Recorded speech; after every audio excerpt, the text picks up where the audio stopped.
Well, hey there, guys. I'm Axel the Beast, and this is the Curiosity Shop, the ZeldaEngine.net video mailbag where I answer your Zelda questions. Our first question comes from Sir Ursus. Why'd you name your mailbag after a shop that sells stolen items? Found me out! Majora's Masks asks, what is your favorite Zelda game ending?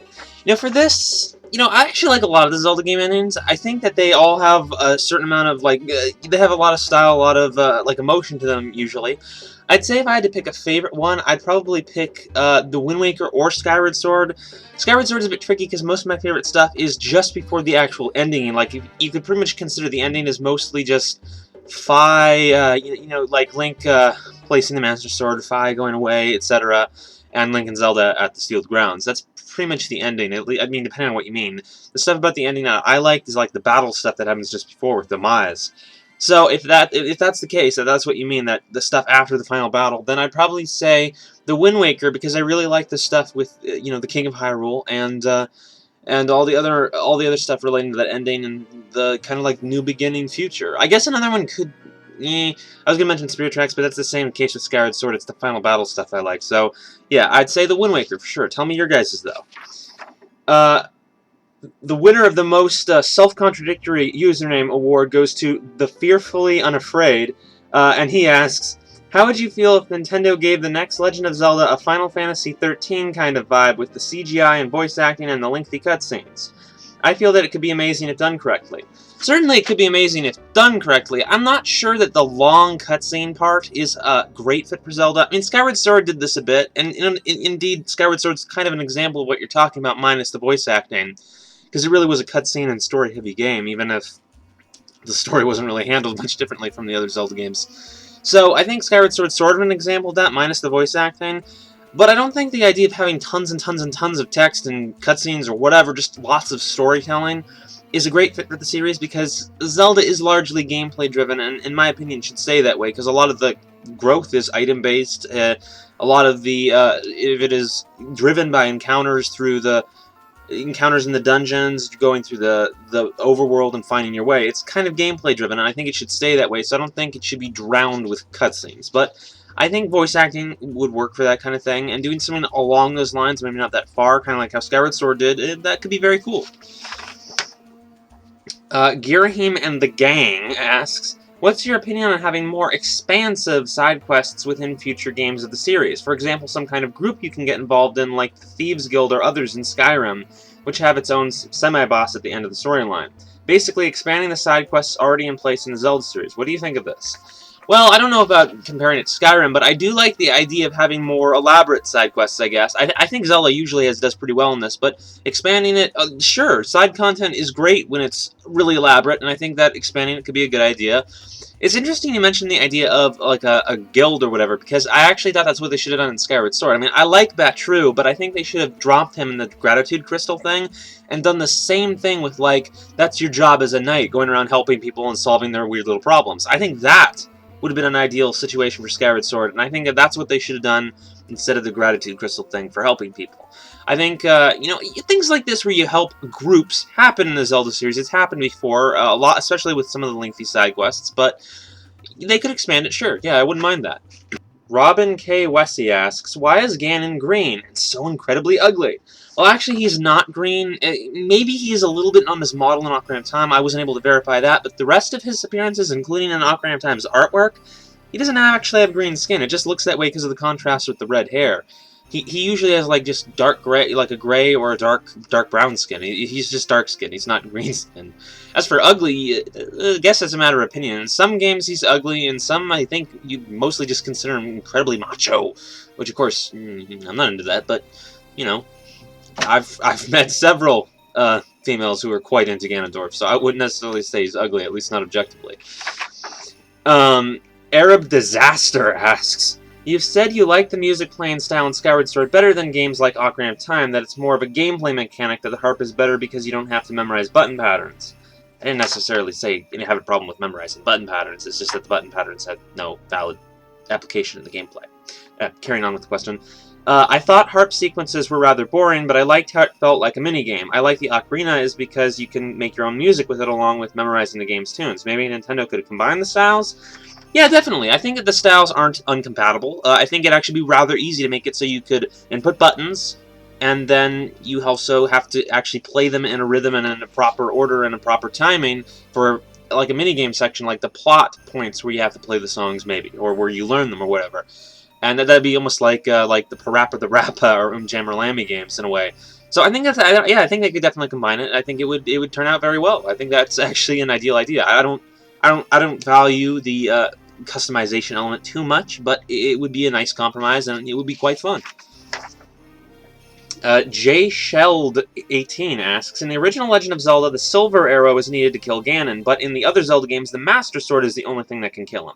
I think that between the last game on the timeline that has the Master Sword to the first Zelda game, the Master Sword was destroyed and turned into the silver arrow. Do you think this as well? Definitely not, because actually, in A Link to the Past, which takes place after, wait, no, never mind, it takes place before, but in A Link to the Past, both the Master Sword and the Silver Arrow appear, and so the idea of the Silver Arrow being the Master Sword, not possible. Really, the only thing to this is they just kind of changed it. The Silver Arrow is not the only thing that can kill Ganon. Maybe it doesn't even supposed to exist anymore, or they changed it into light arrows, and usually it is the light arrows and the Master Sword needed. They've kind of been inconsistent on this. It differs.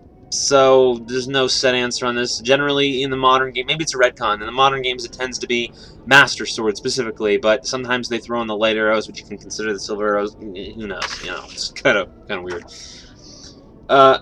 Alfraflow asks, why do you and many other people like Majora's Mask so much? I got so frustrated with the time limit, especially in dungeons. Well, playing the inverted Song of Time made it so I didn't really have any problems with the time limit, and I've very rarely been running out of time in that game. So I don't have a problem with that. For me, Majora's Mask, actually, it was just a matter of personal taste. I thought it was a much deeper storyline than the rest of the series because it was so character-driven and side-quest-driven, but mostly that was cool because it was character-driven. And you had a lot of characters who were very important, had their own stories, and it was just very involved in that way. And I thought that the story really dealt with the characters a lot and really fleshed out the world and the characters and everything that was going on with them, and actually had some fairly deep storyline themes relating to the main characters. I thought things like friendship and the idea of portraying death is not necessarily a horrible, horrible thing, because there were scenes where you healed people. So I think that Majora's Mask is a very beautiful game, a very deep game for the series, and I just thought it was great storytelling in that way. And I like the personal style of the game. I like the style of the game personally as well. That is something that people can definitely disagree on, and that is one thing that people don't like about the game as much sometimes. Liquid Groose asks, I have some big questions about the mysterious moon children, like, what is their purpose? What is the meaning of their questions? Who are they? Do you have an explanation for this? It has bothered me for a long time. Well, really, the moon children, in my opinion, are really just supposed to represent the aforementioned friendship themes of the game. They're like an abstract, mysterious spirit world thing, which is kind of what the moon is portrayed as, that they talk about what, sort of like the Skull Kid's personal regrets about the whole situation, the story in the game, how the giants used to be his friends and whatever. I always think of them like a representation of the Skull Kid, his anxieties, his questions about friendship, in a way. Or they're just mysterious things put there to reflect those themes, might not actually relate to the Skull Kid. I don't know, but it's the friendship thing, as I see it, anyway. Sword King 112 asks, I think The Wind Waker is the best Zelda game in the series, and I would love for the 3DS sequel to use the same graphic style. What is your view on this? Well, they've done the 2DS games already with that style, so honestly, my opinion is that they should take a break on it. However, I wouldn't be entirely opposed to another cel-shaded DS-style game, if they wanted to do that, but I really think they should try out something different, at least for a little variety. I definitely want to see the style again, but not necessarily right away. Callow Karen asks, when Zelda sings the Ballad of the Goddess in Skyward Sword, what language is she singing in? Is it some form of Japanese, Ancient Hylian, or just gibberish? Pretty sure it's gibberish, because it's kind of... Someone pointed this out to me today. It's a little hard to believe that it could be an established language when all the lines that she's supposed to be singing are... It's kind of hard to believe they could fit into the few syllables that she does actually sing, so it's probably gibberish.